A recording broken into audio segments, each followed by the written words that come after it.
Oh, okay. So this is the link to the live.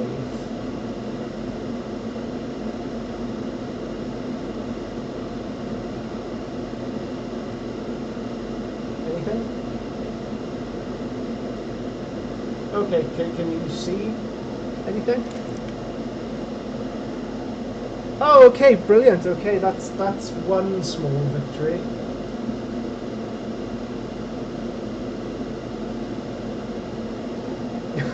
Okay.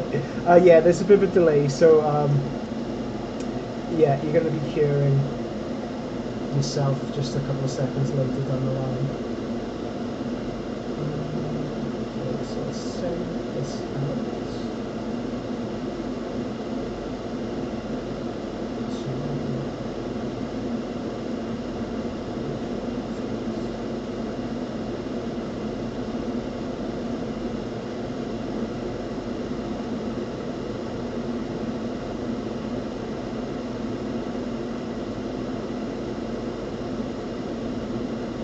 Yes, I'm still here.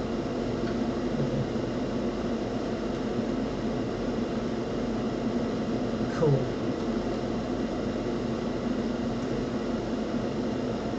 The sky doors, no, nothing as yet. Nope. I'm still working my way through some nights. Okay, guys, if you're watching this via playback, we're having a few technical difficulties actually bringing it up and streaming it to you. So please bear with us. We're going to wait a few more minutes just to make sure people are coming in drips and drabs and are able to view the video. Once we've established that you can actually watch this thing, we'll dive straight into the lesson. Yeah, black. Could you do me a favour, Mark? Could you type something in the live chat? No, I can't.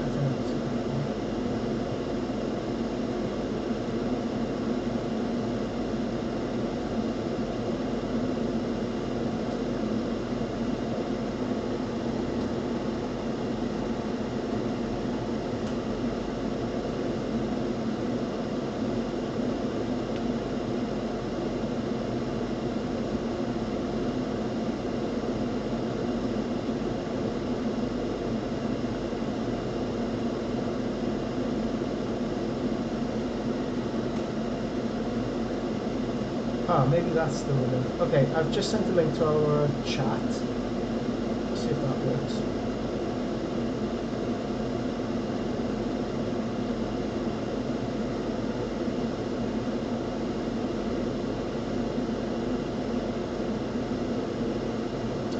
Really needs to start working. Holy hell, I made something technical work. Sure, it will be a couple of minutes after I do, well, a couple of seconds after I do it.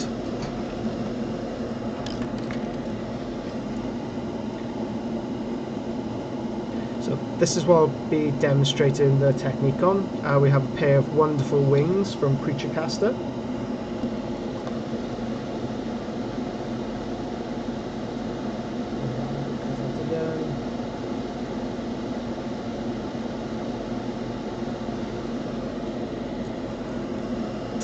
I'll also be demonstrating the techniques on a Calidus Assassin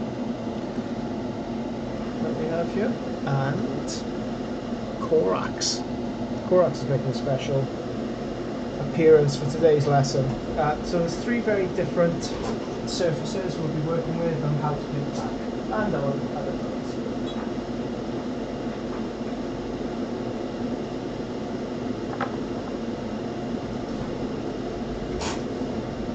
Okay, right, it looks like we're back.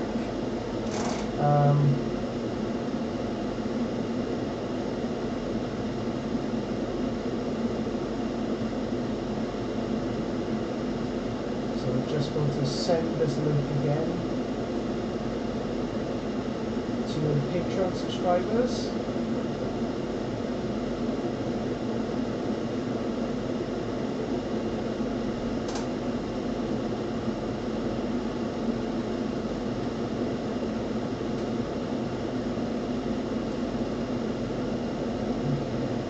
just asked. Okay, we have two people. Okay, JP, I see you. I see your messages. Okay, great. So looks like we're up and running. Unfortunately, we weren't able to make this exclusive hangout for what. So for whatever reason, the private message system isn't working. So I've made this public just for the just for expediency. Can you hear me okay? It doesn't sound. I mean, Ian's just written this. It's noisy. I don't know exactly what that means, but we will be going. Yeah, it's probably the air filtration unit. So I need that on just to extract any harmful filters. Hold on, let's see if I can. Yeah, just breathe that shit in your lungs. 2 bars. Let's see if I can. Audio outputs.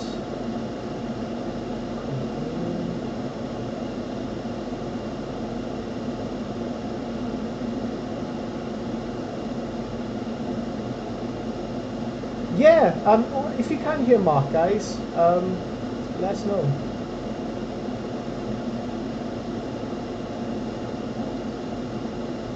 Yeah.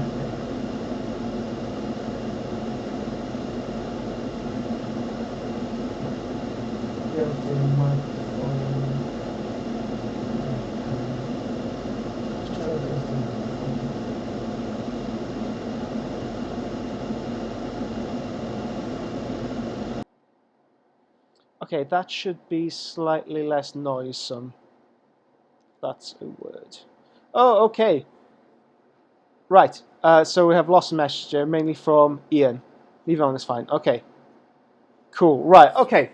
So I think it's high time we dive into the lesson. Hopefully it's all working. Hopefully our Patreons will be able to view this afterward. Okay. Welcome everybody. Finally, we'll be able to get into the lesson, to the first of the Age of Darkness presents Miles from the Legend Studio, painting stuff for you.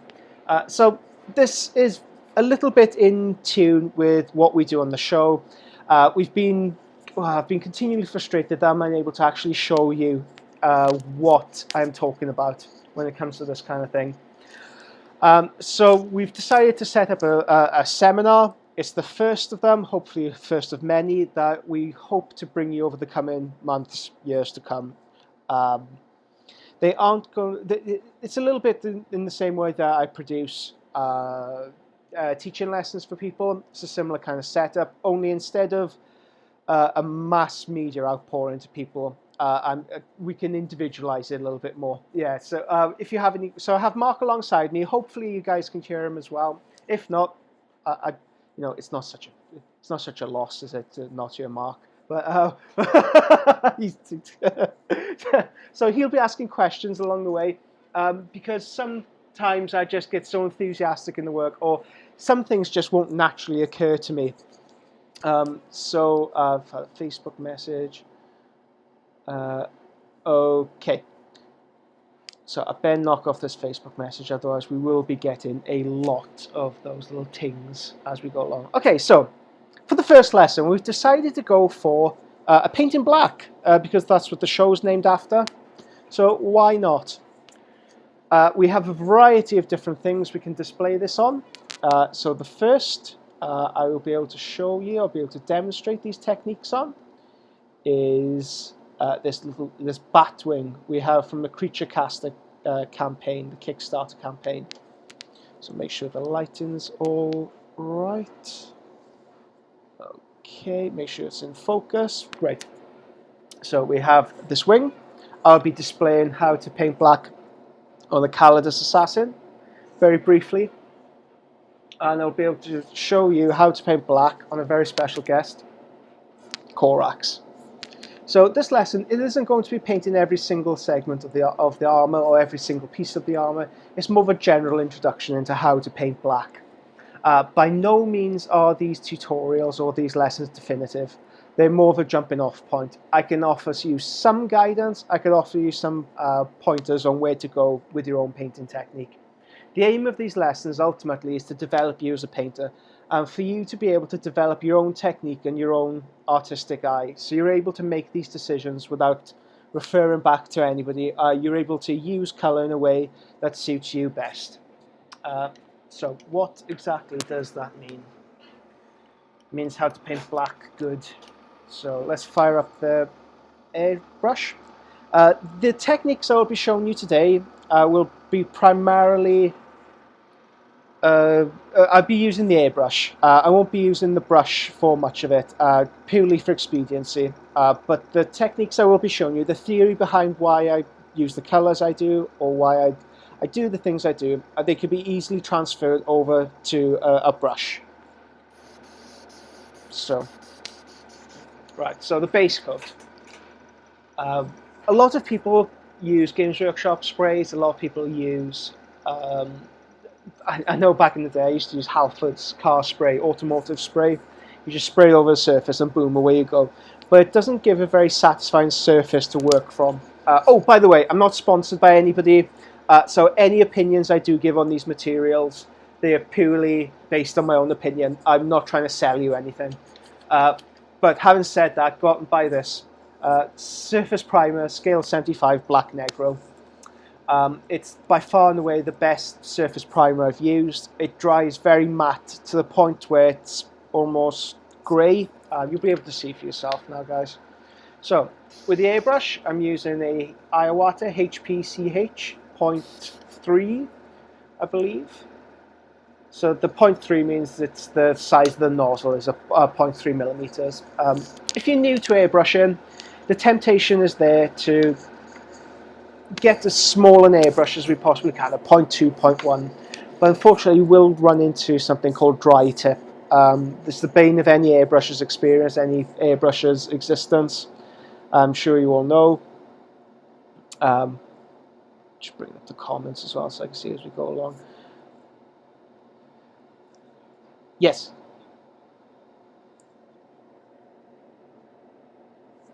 Dry tip, yeah. It's the bane of airbrush's existence. So, dry tip means when you're running air, when you're running paint through the airbrush, it comes through this little needle through this nozzle, and it does tend to get clogged up after a while. Black and white are notoriously bad at clogging up your airbrush.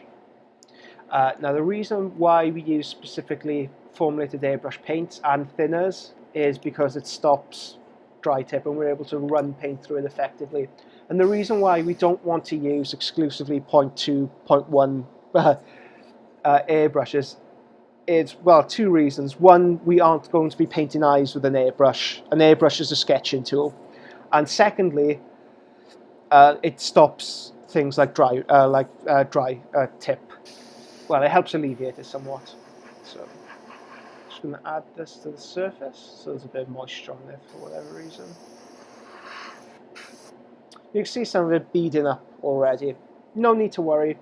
I've used like an oven cleaner on this to try and get rid of any excess mold release that exists on the model. But unfortunately, no matter what you use, sometimes you just run into this problem. Work in small, thin, gradual layers, and you'll get rid of that over several successive swipes of the airbrush.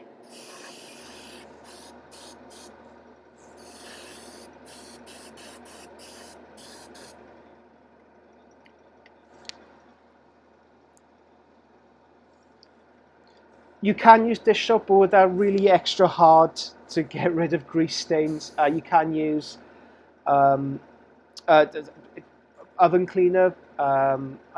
The brand escapes my mind at the moment, but you can also use other things. Say, like if you work in automotive industry, you could get degreasers to get off your hands. They're excellent for getting grease off miniatures, but just experiment. So I'm just adding a base layer. So I've added Forge World thinner to this, which is just isopropyl alcohol, I believe, with a bit of a marker. it's easy for me to get it, and I find it doesn't react badly with any other paint. Sometimes Vallejo and the Tamiya thinners, they're a bit unusual when they work together. When you add those two together, ugh, it makes the Vallejo kind of clump up.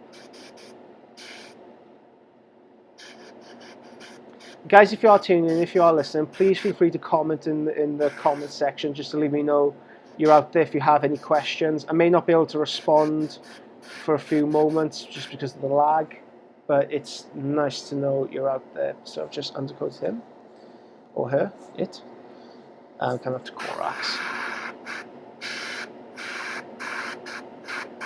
So while I'm undercoating the miniature, there's a couple of things we can quickly run through when it comes to black.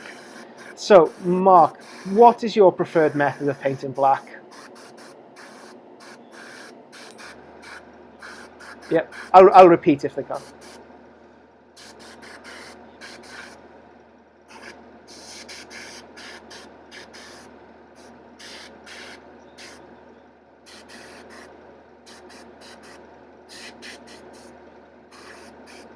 Mm-hmm.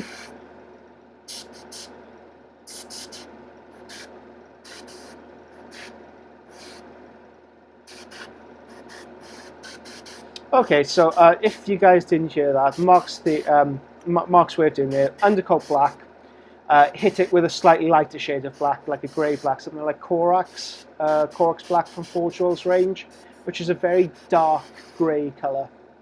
And then he defines any details then with weathering powder or oils. And he can decide then whether he wants to add edge highlighting to it at all to help further define the miniature. So I just need some more.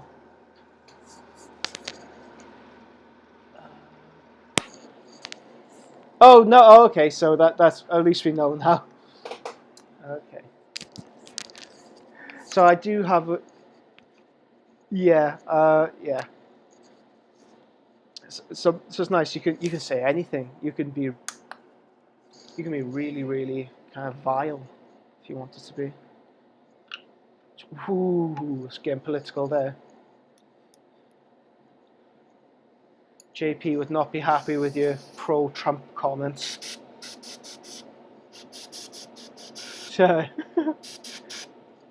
What's that? Communism's never been fully tried? Ooh.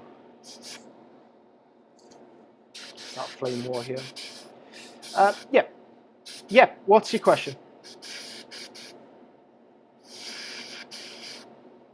I do always thin my black primer when I add it to a model, purely to stop dry tip. Purely to stop that. You'll be hearing me say this over and over and over again. It's going to get nauseating how much I say this, but thin your paints. No matter how thin you think you're getting them, you're wrong. They need to be thinner.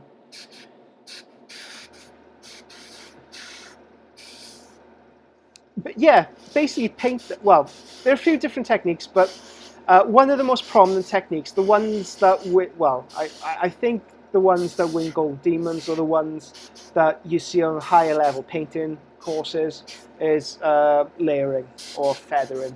So that's adding consecutive thin layers, one on top of another, to get a smooth gradient to the miniature. So this means you're decreasing the consistency of the paint until it's almost like it's watercolor. You're almost using watercolor. That's the best kind of feathering paint. So I'm just adding another layer to this. So yep.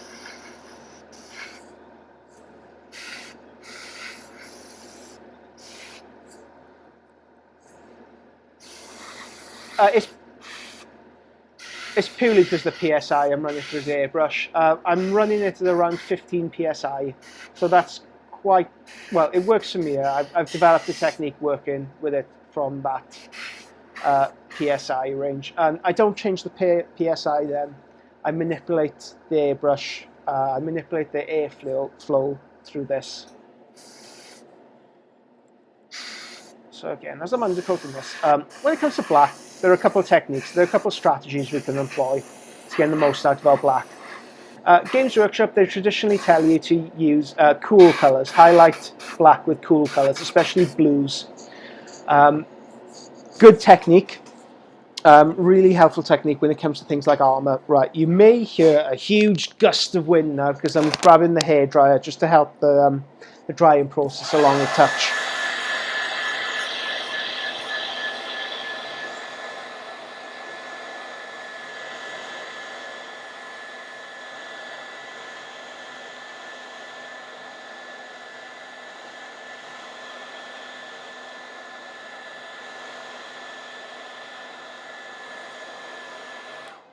Okay, sorry about that. I joke with my new students that sometimes I feel like they pay me to watch paint dry. So to avoid that, I as much as possible, I use a hairdryer just to speed up the process. So I'm just going to wash out the airbrush. So I'm using Medea Com Art airbrush cleaner. Just placing it into the cap. This is surprisingly difficult to do on camera, just to make sure it's all in focus. Normally I do this off camera in between colour changes with my students. I thought since this is the first video of its kind, you may want to see every single part of what I'm doing. So I just got one of my bitch brushes just to mix it up.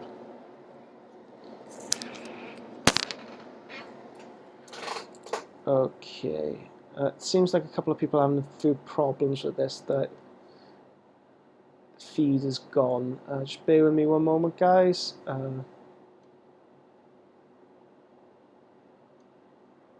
are you going?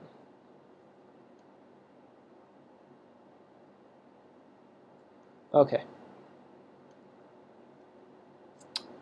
No, Ian. Stay where you are. You're so Ian McMillan in the comments section. He's one of my first students I started teaching. So no, Ian, stay where you are. Enjoy. It's nothing we haven't covered before. So just gonna get rid of this. Okay, another little cool technique we can use to help clear the airbrush. Put the airbrush to your hand. You can see that blowback technique we have, just to get rid of any black that exists inside the airbrush itself, the nozzle. So let's get rid of all this black. Coming back to the strategies we can use. A couple of ways we can go about it. Games Workshop encourage you to use cool colours to highlight armour, or highlight black. It's a very good strategy, as when the problem with painting black is when you start to add layers of grey onto it, at what point does it stop being black and become grey? It's a very fine line we have to tread. So with something like Corax, for example, it can be difficult to know exactly when to stop, or when to know at what point to stop the highlights. Another strategy we can employ, especially when it comes to more organic surfaces, say leather or leathery wings, instead of highlighting the surfaces with blue or blue tones, we can use orange or yellow, yellow being a desaturated yellow tone, or desaturated high value yellow tone. If you want to know more about the colour theory behind the lessons, please get in contact with me and we could go through a one-on-one lesson with each other. So that's enough plug-in from me. So we have this. Let's go in with the Games Workshop tried and true method. So adding blue to a surface. And let's try this on the Calidus. So just want to make sure it's in focus while we paint it. Good stuff. Okay, for the Calidus, again, with painting black, it's a very, very useful exercise to have a strong light on top of you, on top of the miniature. So you can see all the reflections, all the shades immediately. You know roughly where to put the highlights and where to put the shadows. if you could take a mental note of that, or you could even go in with a paintbrush at this stage and just make small dots of where to highlight. So let's grab an old brush. So you don't need anything fancy. Let's grab up some field blue. As you can see, this grey has quite a lot of turquoise in it, quite a lot of blue. So even though we are using grey, it's already pigmented in our favour. So I'm going to use this as a just temporary palette.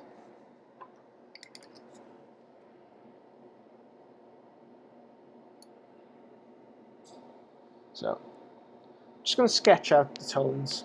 Again, I'm nothing too fancy. I'm just roughly placing where the highlights and shadows will be. There's quite a lot of light here.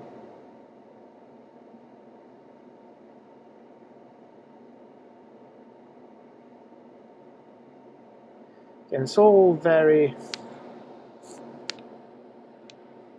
very rough.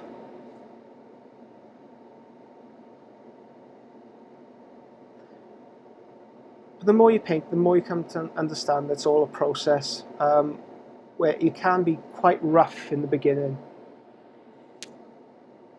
and then smooth out later on. Could make a few crude jokes there, but I'm going to refrain.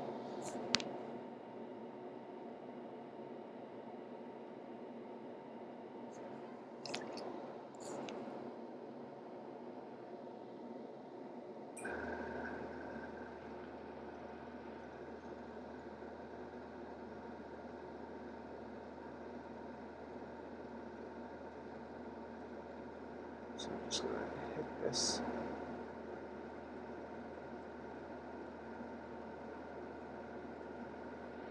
If you are looking for a template, an excellent place to start is Batman comics, and how various artists through the years have tried to represent black on that guy, because it's not an easy challenge.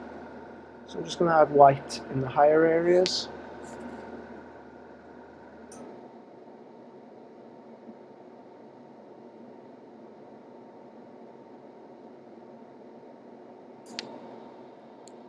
So as you can see, it's very, very rough. But we can smooth that out with the airbrush. Just want to concentrate on establishing light and shadow.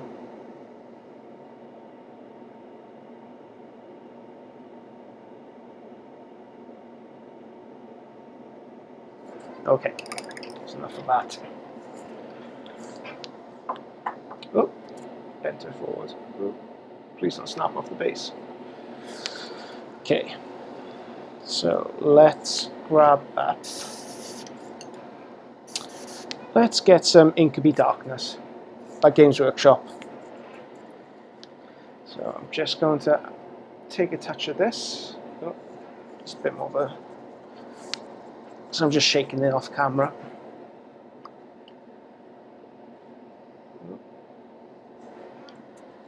Another good tip, when you're adding paint to the airbrush, place it along the side, because sometimes there will be paint particles that have dried over time, and when you run it through the airbrush, these paint particles will clog up the nozzle. So, another thing you may have noticed whenever you've heard people talk about airbrushing or airbrushing techniques, what is the perfect consistency? And you'll often hear it's the consistency of milk. I argue it's slightly thinner than that. We want to work with, like me and Mark were talking about earlier, we want it to almost be like watercolor, that consistency. And we're working up in gradual thin layers. So that's the consistency we're going for. Incredibly thin. Frustratingly thin, I tell some of my students. You want frustratingly thin paints. So when you're adding it to the surface, you're wondering, have I altered anything of that underlying layer. When you add the second, third layer, fourth layer, that's when you'll start to see the transitional changes. So just going in with the airbrush. First layer, barely done anything at all. And we don't want to start blasting the miniature with paint until it pools in seamly areas. We just want to add layer upon layer upon layer to build up those smooth transitions. So I'm just going to hit this with a hairdryer.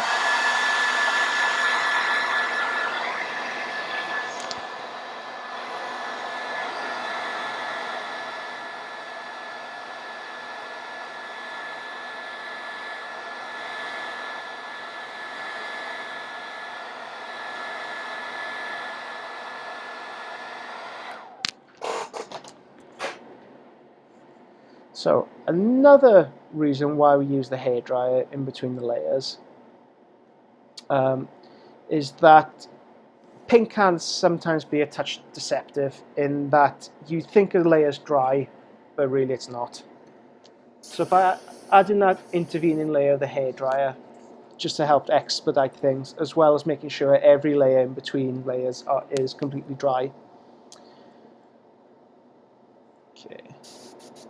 Is there a reason you're not pouring directly from the pot? So JP's just asked, is there a reason why I'm not just pouring directly from the pot? It's purely because I don't want any dead paint particles to get into the cap of the paint, just to clog it up. So just add another layer. So as you can see, it's starting to take on a bit more of a blue tone to it. So we're exploiting that blue tone with the black, just to help us define the miniature a touch more. So another layer.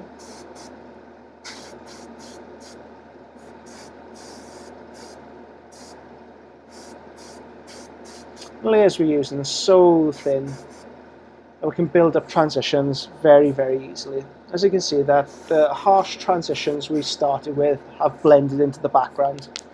And now we can go back just to help build them up a touch and to help re-establish those higher lights. So go back to our base color, field blue. Again, I'm adding it to the side. I haven't been too pernicious, I haven't been too careful about getting rid of every single speck of, was it Cabalite blue or what's it, Inky darkness in the underlying layer, because I don't mind there being a little bit left in there just for a transition. The wrong thing in there. Okay, so, and to this I'm going to add a touch of white. Now white and black are problem colours when it comes to airbrushing. Unfortunately, you do get a lot of dry tip. The second recommendation I'm going to give you guys is what white and black to buy. So Medea Comart white, Medea Comart black. There might be a touch out of focus for you. Hold on. There you go. They're by far and away the best white and black I've used through the airbrush. They don't clog, and they're very highly pigmented as well. So I don't need to worry about several passes with them. I could just go in for one if I wanted to. It just gives me that. It gives me the versatility. So let's bring this back into focus. Great. So I'm going to add a touch of white.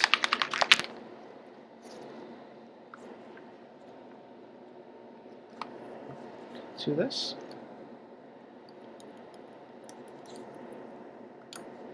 Again, we want that same consistency, a very, very thin consistency. If you notice with the airbrush, I'm going in very small circular layers, very small circular motions rather. So I have complete control of the placement of the paint.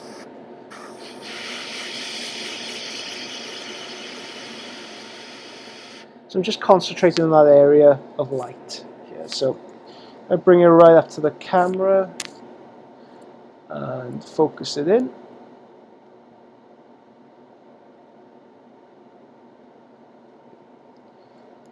you can see this, the roughness we have has gone away, and we're just left with a very, very smooth layer.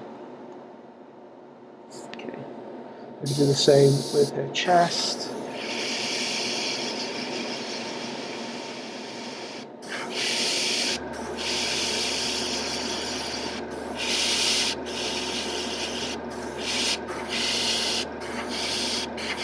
Top of her thigh.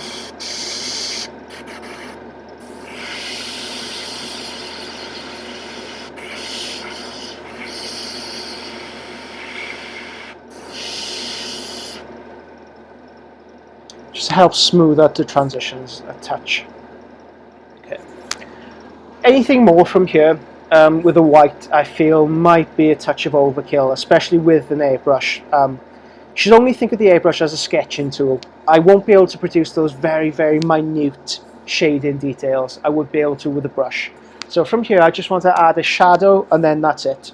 So off camera, I'm just cleaning up the airbrush.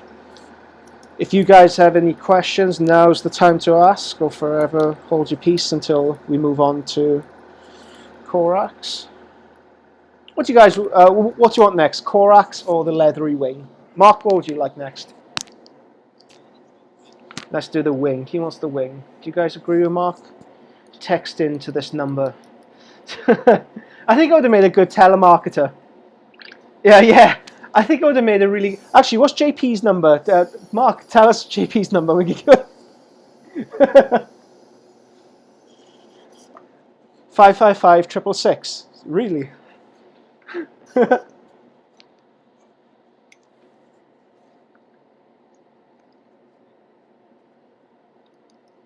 Yeah. So, Mark's just mentioned we've had a couple of previous lessons before and I've taught him how to paint his Custodes cloaks, and he mentioned that it's a very similar process to how you use the brush. It's exactly the same process where you go in bold transitional highlights, and then you smooth it out with gradual filter layers to get that nice blend that you want ideally. So I'm just going to add black to this. And it's no different from using the airbrush. The advantage with the airbrush is that we can do this over bigger surfaces. We can have nice transitional tones over bigger surfaces. Sorry, the airbrush isn't working right. It's better. And we're able to do this army-wide rather than on individuals. But the disadvantage is we aren't able to have that very precise angling we are with a brush alone. So if you can see how... Oh, sorry, Mark, go ahead. Yeah, so why did I take the end off my airbrush? I noticed when I was cleaning, it was tugging just a slight amount. And when I run paint through the airbrush again, there's two modes to the gravity feed. So that's just shooting out air, and then when you pull back the trigger, paint comes out. When I was depressing it just for paint, or just for air rather, paint was coming out as well, which means the needle wasn't in far enough. So I just loosened the chuck here a bit, pressed it further down the nozzle just to make sure it's flush against the nozzle, and then I don't have that problem. I'm leaving it off just in case that problem occurs again. I'm able to easily just correct it. So if you notice how I'm manipulating the model, I'm not just keeping it in one static position. I'm maneuvering it to get the most advantage. Many people use zenithal highlighting technique, or they think in terms of a zenithal highlighting technique. I prefer to break a model up so it's kind of faux zenithal highlighting, where in effect I'm keeping to the principles of zenithal highlighting. So what is zenithal highlighting? I should probably mention. So a zenithal highlight just means light coming from above, zenith being the highest point, nadir being the lowest point. So when it comes to highlighting, I'm always thinking of the light source. When it comes to miniature painting, you should ideally think of the light source coming from 4 directions. Because we aren't working with a 2-dimensional space, we're working with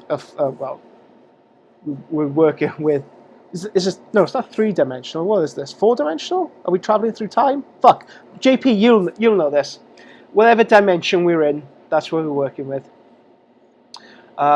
So with the highlighting, I concentrated the airbrush from the top mainly, and I wanted to accentuate the sculpt. So I was going slightly off the beaten track. I wasn't being slaved to zenithal highlighting technique.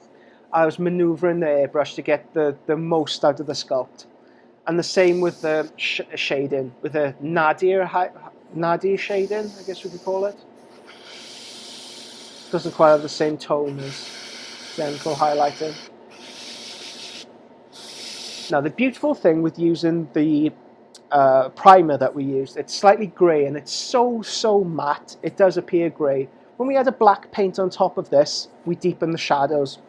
So we're just starting from a point just above black and we're manoeuvring back into black.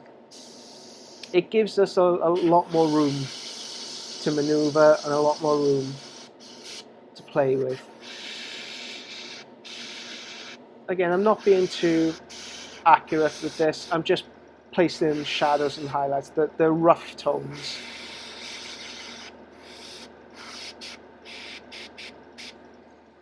Okay, so let's bring this lady in. Let's really jam her into your faces.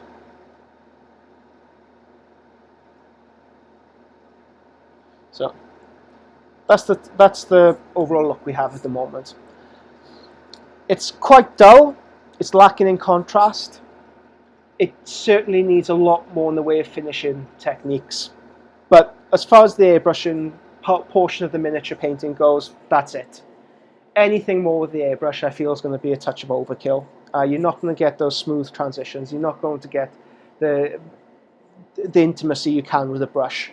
But the airbrush gives us a very, very good start. So let's move on to this.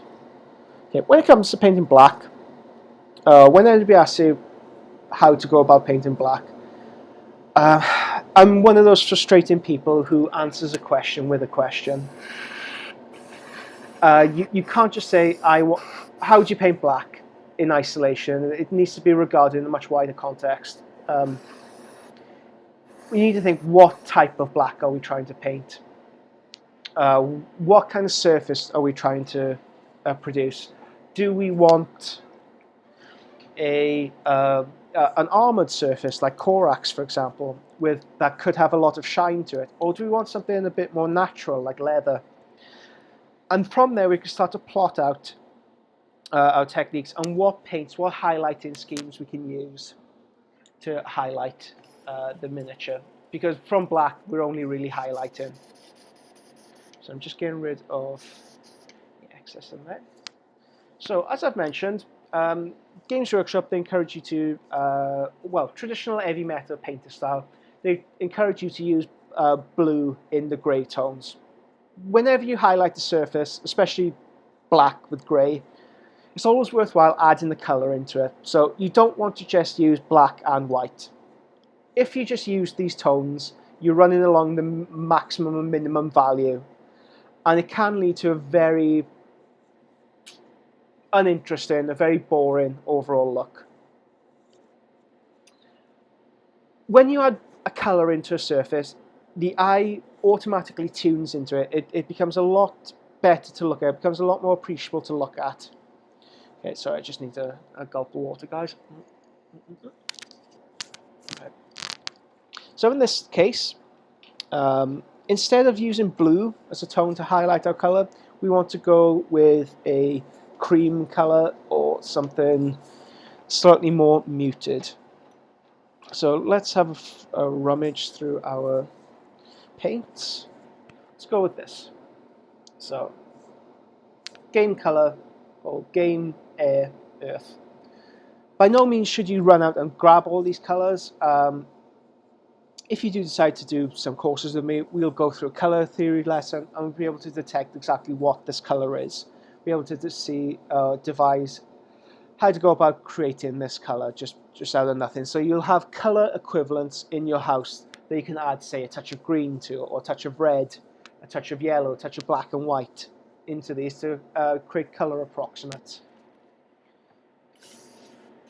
So, have a touch of black left in the cap. Again, not too worried about it. It works in our favor here. So I'm just going to grab some earth. Oh, here, Sam. Yep, it's nice to see it's up and running.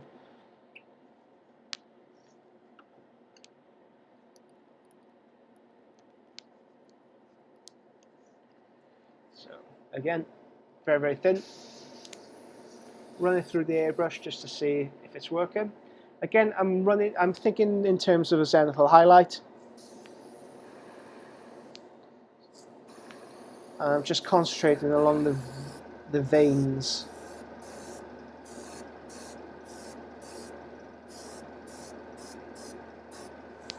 Very, very thin, frustratingly thin. But again, once you build up in layers, that's the key. Think thin, think in layers.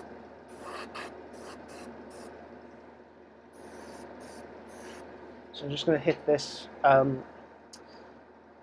The way the model's sculpted, most of the underside of this will be in shadow, will be in darkness. But I'll show you another technique, a really cool technique I've just recently discovered on almost like a cheats way how to paint black. But we'll come to that in the next segment, in the next section. So just hit this with a hairdryer. Again, any questions you guys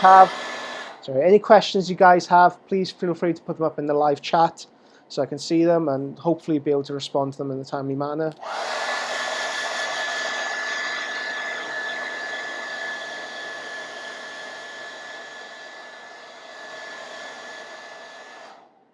Okay, so that's our first layer down. Comes into the second.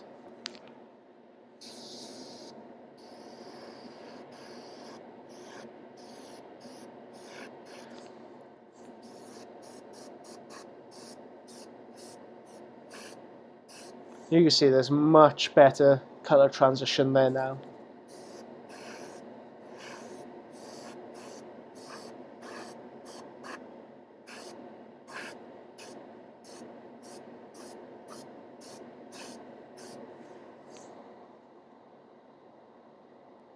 Good. So from here, I want to add a touch more birch. So desaturated,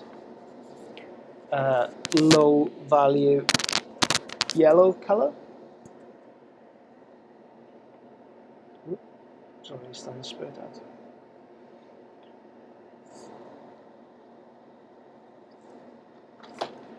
So I'm just going to add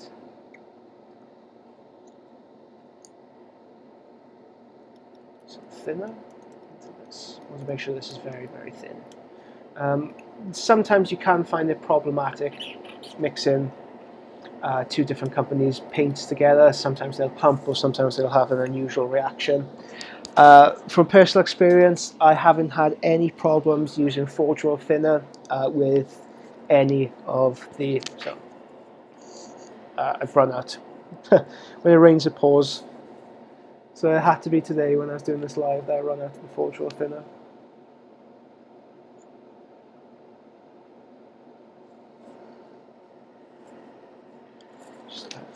Yep, I have had no problem using Forge World thinner with a host of paints from Formula P3, Forge World paints themselves, Scale 75, Vallejo, Reaper Master Series, they've all been fine. So I'm just going to go slightly lighter again.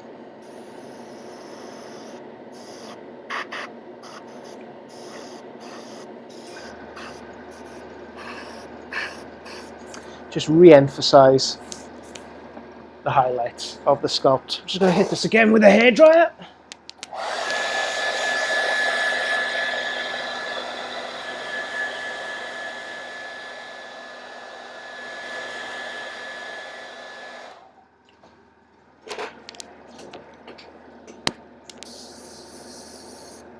And once again.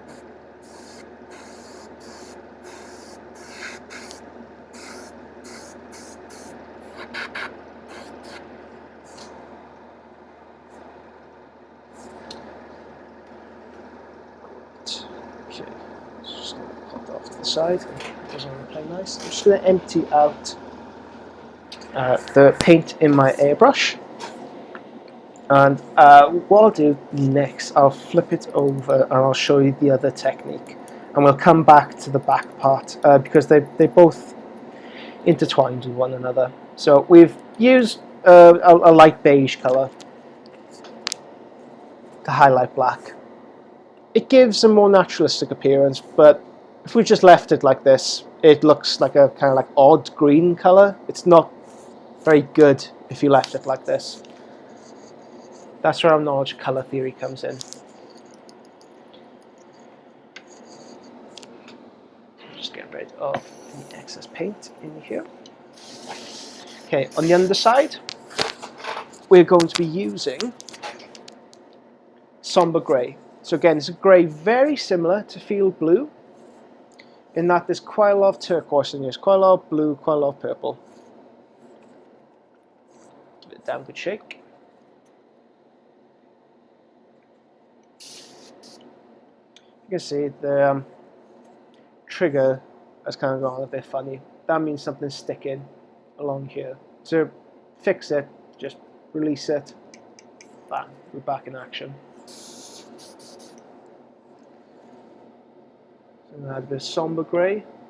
Look at that colour, it's a very unusual colour. It's really highly saturated grey tone. Where's my thinner? Just add a small amount of thinner in here. I use thinner with all paints, even if they are specially formulated for the airbrush, just to help stop dry tip.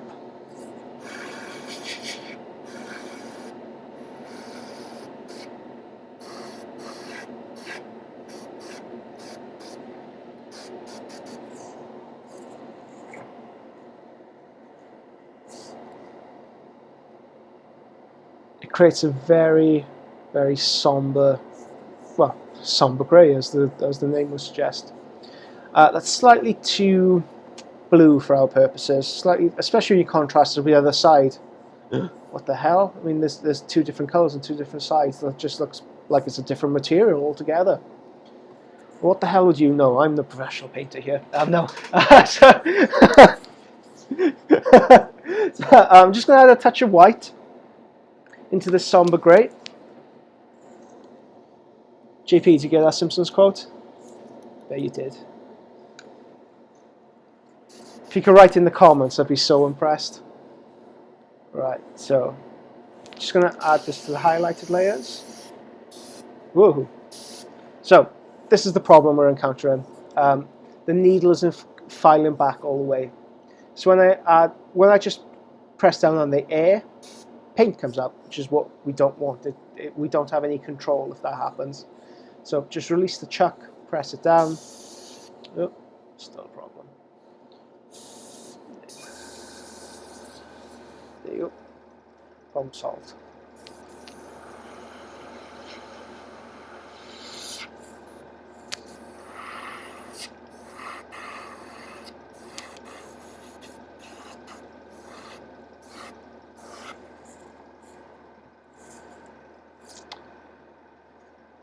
There you go. So where do we go from here?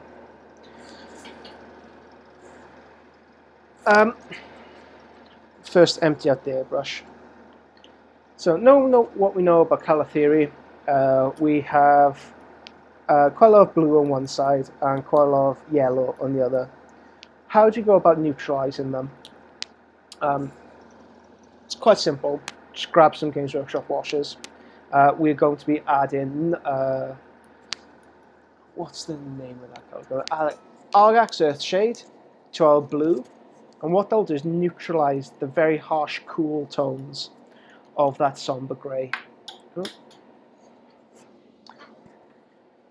And we're going to be adding a blue color to the leathery wing section. And we're also going to be adding a touch of Argax Earthshade just to keep a bit of warmth in there as well. So let's have a look. Quelia Nightshade, or Green Shade, perfect.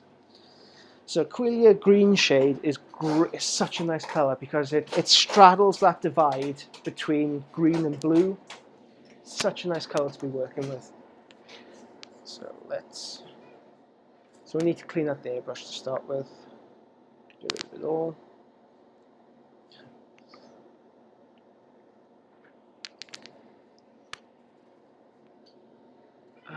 Where is the brush? Which brush?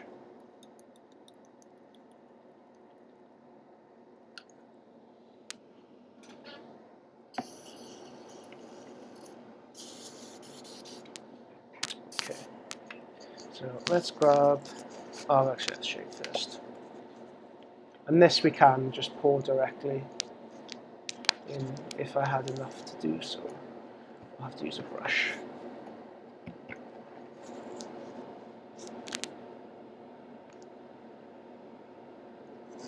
Again, we're using this as a filter layer.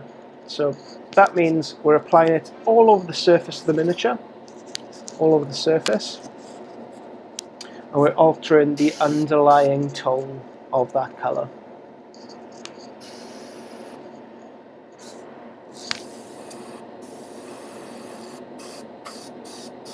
Again, there won't be much of a transitional change at first, so we need to allow it to dry. Each time we can flip it over.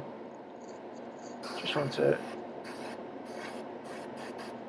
add a touch of a darker brown into the shadows.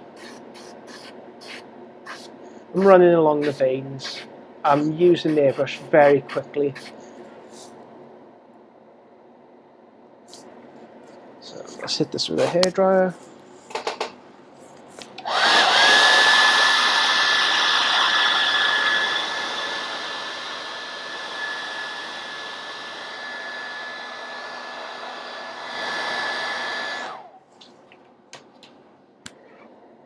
And let's hit it again.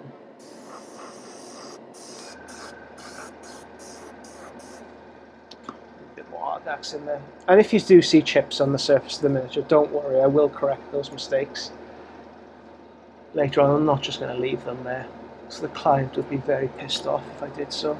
Just it's easier to correct these things at the end rather than mid-painting process.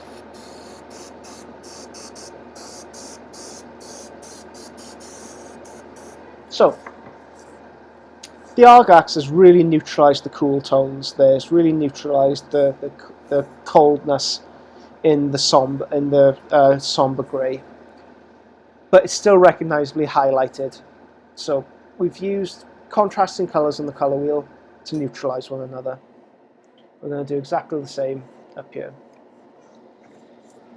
with our very, very nice Coelian light shade, green shade. This is the first time I've ever done this with this particular technique, so I wonder how it will turn out. I wonder if I should... Yeah, I wonder if I should not be recording this live. Have to explain to the customer why it's taken several months longer because I've had to order a new wing.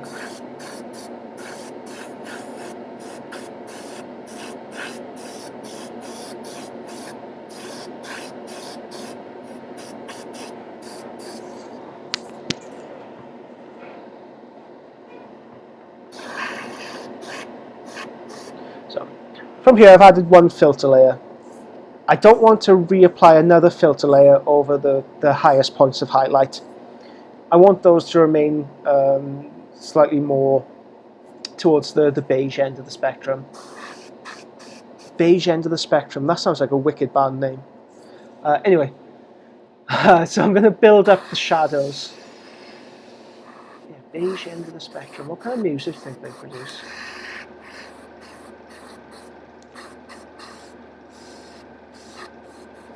Yeah, nothing you'd really want to listen to.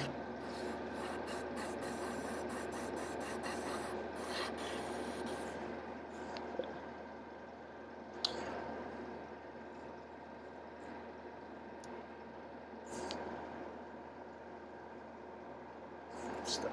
So from here, I'm going to be adding pure black into the darkest points of the shadow, just to reaffirm some of those shadows. Again, when you look at leather, when you look at more textured surfaces, you don't always exclusively see just black or shades of black and grey. You see more muted tones there. It just takes a little bit of time developing your eye to see those different tones.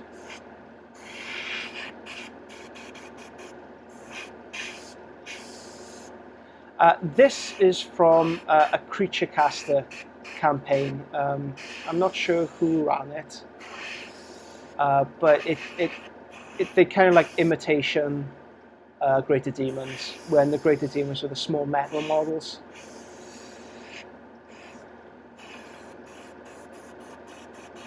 Yeah, it's quite big miniature. I'll show you the miniature at the end.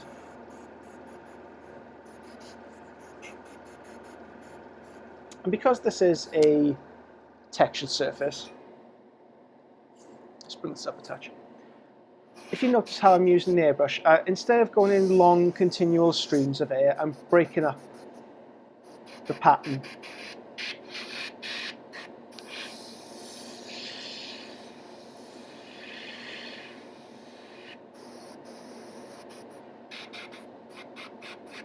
Just to help with the texture somewhat.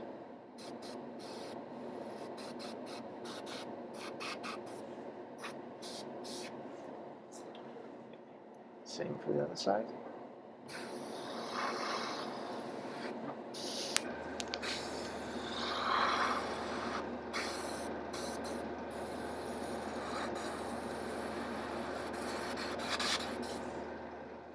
Okay. And that's all I want to do with the airbrush. I've established tones, I've established highlighting scheme. So with this, I'd go back in with beige, and I'd add several more successive layers of either alternating between Coelia and Night Green shade in the darker shadows, and Argax Earth shade for the higher portions of the shadow. So up here, when it does come to the more detail in the shadowed stage, I'll go in with Argax Earth shade up here, but I'd use more Coelia and Nightshade at the bottom. I'd also intersperse this with inks, just to help really pump up the values on it. But from here, the airbrush stages are done. And again, you'll be able to see, so there's a contrast between the two. We have a very cool midnight hues, and we have a slightly more leathery hues of this. Now, the reason why I've used a lot lighter scheme here, I'll show you the miniature itself. So you have to appreciate what kind of surfaces you're working with, etc. So let's have a look at the miniature itself. So it's this bad boy. And the way the wing is attached, I'm not going to force it in here, but it's going to be attached like so. So there'll be quite a lot of light hitting this surface. That's why I've used a lot more light in this source material. If it was slightly more downcast, I'd use a lot more black into the shadows, and I'd only have the highest highlight, the beige highlights at the tip. But that's the reason why the highlighted scheme is as it is. Another surface I'd really love to show you. So this is a commission piece I'm working on at the moment. It's the Night Porphyrion, replete with the very handsome decal from Forge World. So this was built up using somber grey, add a touch of white, and then I've hit it with Argax Earth shade. That's the only 3 shades I've used to build that up. So you can see, over large surface areas like this, you can produce some very stunning results using very, very few colours. Let's put that to one side. So Korax, that big man himself. So I'm just going to empty out black from my airbrush. How many people do we have watching this so far? Let's have a little look. So we have 7 people watching live. Gonna overload the system soon. But again, you should be able to view this back at your leisure, take from what you want. If you have any questions, please feel free to fire them over to me. Even better yet, if you'd like to continue a more focused lesson on developing your own schemes, your own talent, please get in contact with me. I will do my best to make you flower. I could teach you a few things about painting as well. Oh, badoopsh. Mark just asked, is that a Welsh joke? No, that's just a crap joke. Okay, just try to get rid of more of this.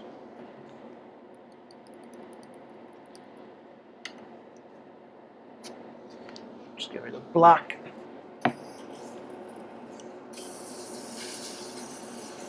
So now we have the basis of how to go about painting black. We know roughly to highlight black, we can use beige or we can use a cooler tone. A cooler tone is more pleasing, is more appealing when it comes to armoured miniatures like this, like Korax. So again, using the trick of having it under a strong light, we can see the highlights and the shadows, and we can start to plot out our colour scheme, our colour coding. Yeah, so it's lots of vertical lines must take care of here. So for this demonstration, I'm just going to be concentrating on his leg. I'm not going to paint the entire thing here, purely because we're rapidly running out of time. But we can concentrate on developing this a lot more. So for the first layer, just to show you whatever colours you have at hand, it's more than appropriate. Let's use medium blue by Tamiya.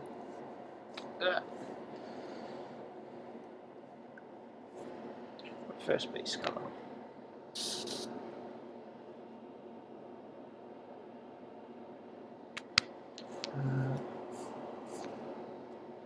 Oh, the Tamiya paints. Oh, great. Mark's just told me he's found places that carries all the Tamiya paints. He's had a bit of trouble finding them. Oh, that's good. Where did you find them? Was it online or?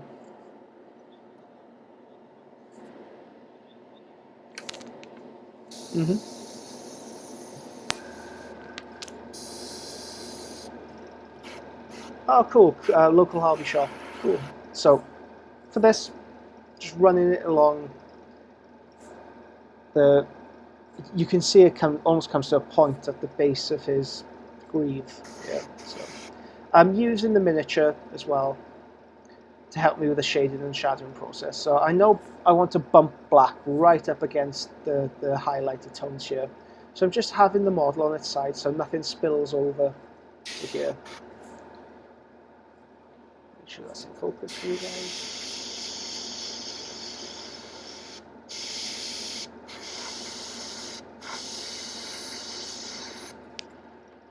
That's the first tone. Be lucky guys, I better paint this all just to make it consistent.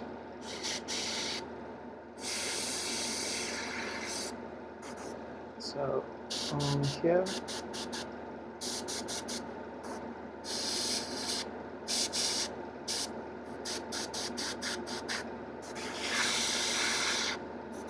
I'm not too worried if I spill over into any areas right now.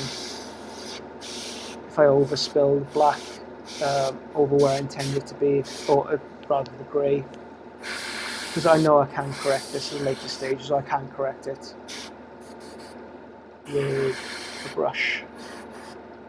Again, sketching tool. The airbrush is just a sketching tool. You need to then go on and refine the miniature.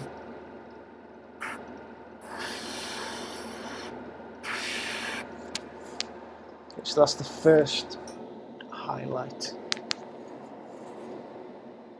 Mix it down here, just fall over. Just going to dump out that colour. Let's add a touch of white into here. So just two colours we've used so far.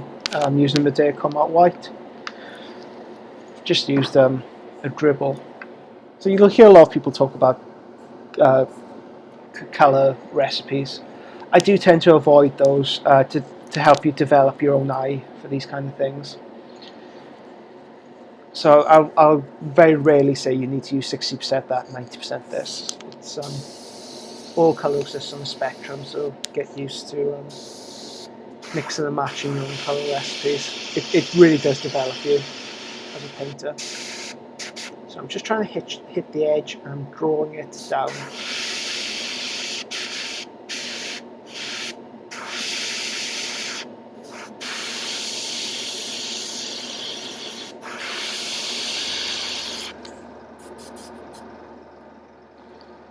So just to make sure I'm not missing any comments.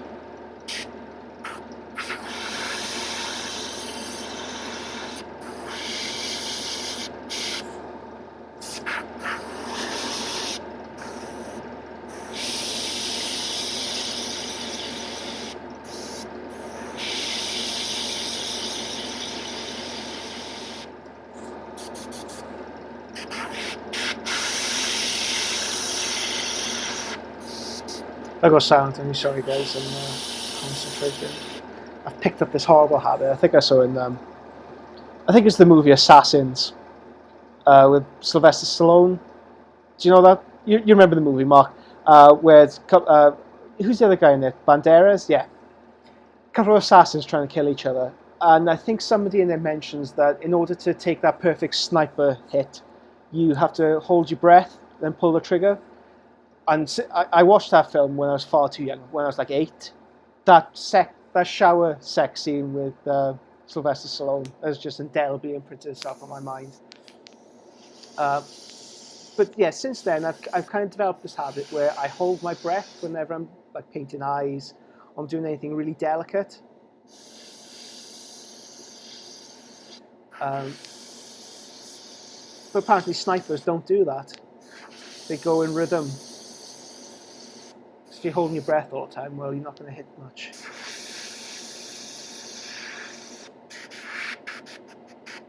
You can see I've got a bit of sputtering.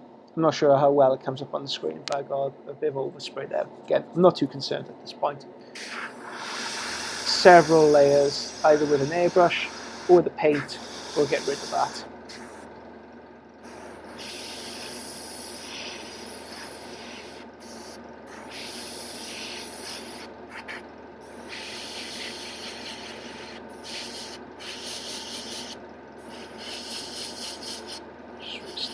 Lines.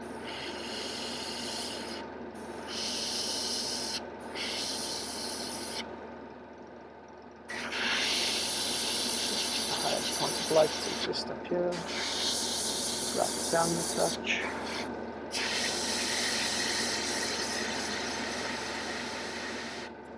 And you may get some overspray on the miniature.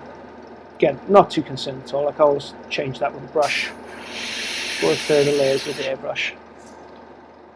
And that's all the highlighting I want to do with this miniature. As you can see, some portions of the armour almost look white. Depending on what kind of miniature you're painting, it may be appropriate for Horus, say, or maybe the Lion when he's released, to have that very high contrast sheen to the miniature. With Korax rather, I believe he'd have a slightly more muted colour scheme. Whether he's been on Istvan for a long time, battling other warriors, battling to survive, he wouldn't have that gleaming, ready, polished armour. If you're a Horus, for example, you'd have this. You can leave the miniature as this, and then buff up the contrast range. So just need to get rid of all the paint here. But for Korax, that's as light as I want it to be. With the airbrushing stage as well, don't be afraid of really pushing the contrast. Really push it a little bit further than what you may feel comfortable with. You can always come back with several filter layers to knock that back.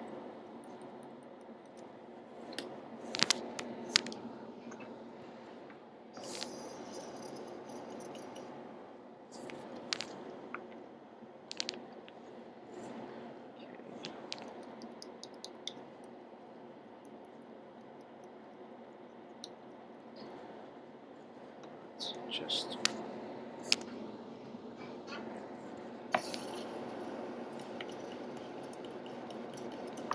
get rid of some of this. Okay, I want to go in with some Incubi Darkness, which is a low value blue color. When I refer to value, it means if you can imagine a triangle, so let's produce a very crude triangle here. So at the tip of this triangle, say it's red, that's maximum saturation.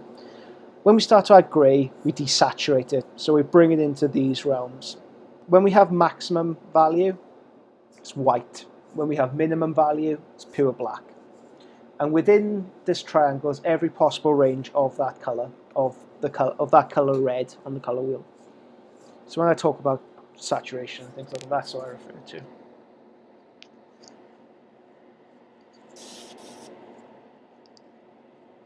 So I'm just going to add a touch of Incubi, and this is going to be a filter layer.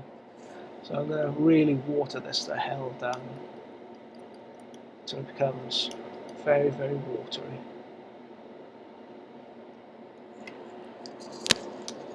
I want to add this into the mid-tones, into the mid-layers. Hold on, let's make sure you can see this. So I'm not going to hit the highest points of light that I want to exist here. I'm going to manipulate this into the mid-tone.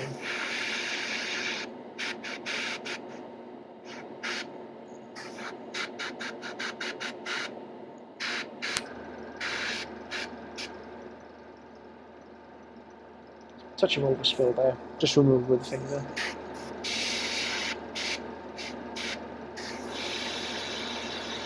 Again, you can do this with a brush.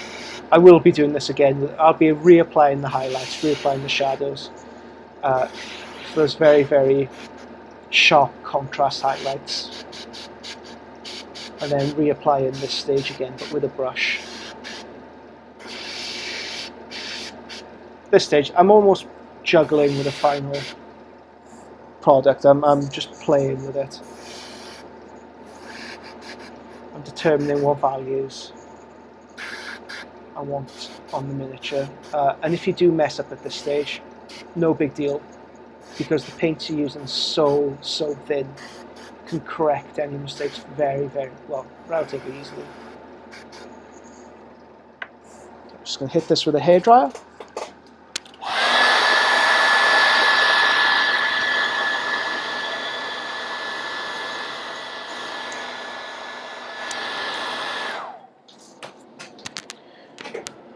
Going to use this again in the midtones.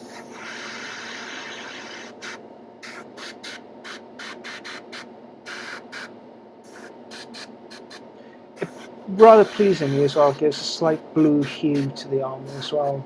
So if you look at lots of pictures of ravens, you can kind of see from their wings, sometimes have purples, greens, blue hues from the oils on the wing that catches the sunlight. Okay. So that's all I want to do for Incubi Darkness. I'm going to get rid of this. I've spilled all of my hands. Okay. Next stage, black. Pure black.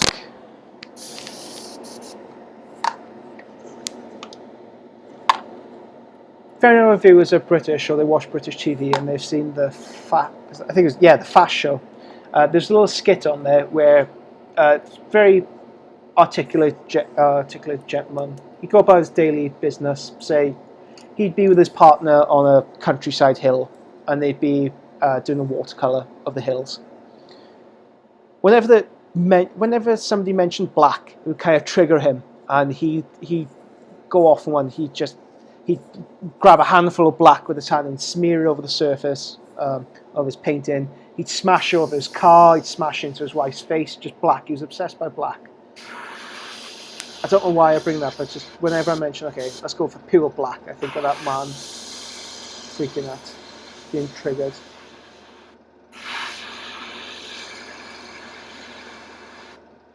So I used the miniature to my advantage, the sculpt of the miniature. You can see there's a very sharp line between them.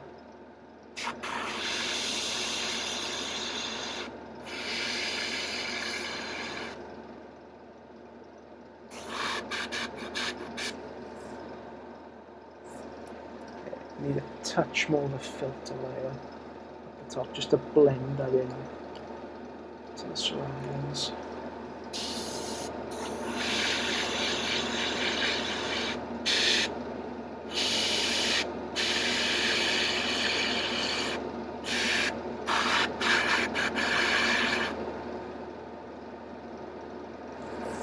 Okay.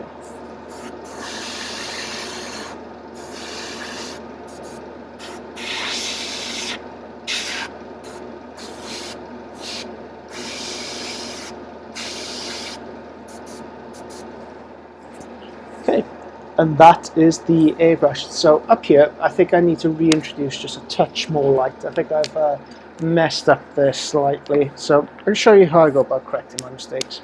It's just a matter of going back to our base layer, adding white, and boom, you're there. We don't need to, we can even go through the inky darkness stage as well. It's just reintroducing those layers. Where did I place that colour?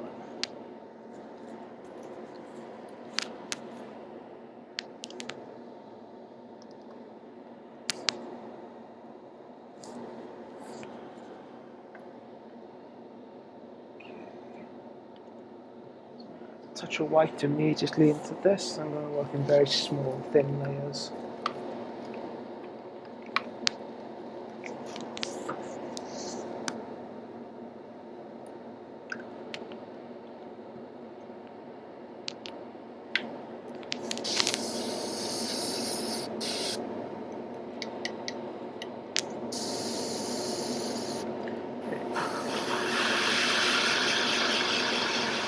Introduce the highlight at the base. Touch up the end. Allow it to dry.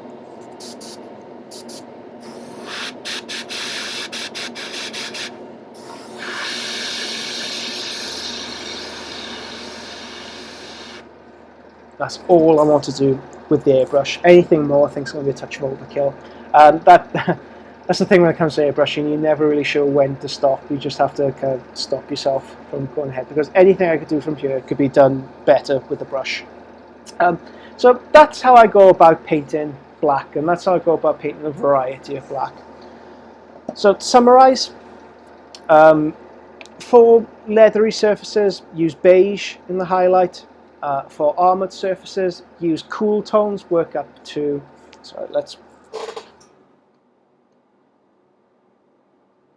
use cool tones and work up to white, and then don't be afraid of bringing it back down to more of a mid-tone with the desaturated blue, purple tones.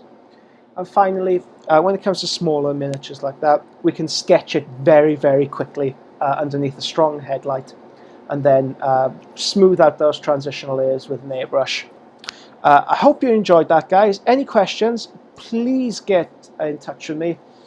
Please get in touch with the Age of Darkness podcast. I know this was meant to be a Patreon exclusive. Unfortunately, that's all on me. That's purely my fault. I couldn't make it work for this session. Hopefully I can have something set up for the next session. Anybody who's just tuned in, please consider joining in on the Patreon for just $2 a month, every other month, or whenever we set this up. You get access to these exclusive seminars that we set up for just $2 a month. Look at the Age of Darkness podcast. Mark, thank you very much for joining in, and JP, thanks. I'm going to end the stream now. Thank you very much, guys, and happy painting. Stop stream.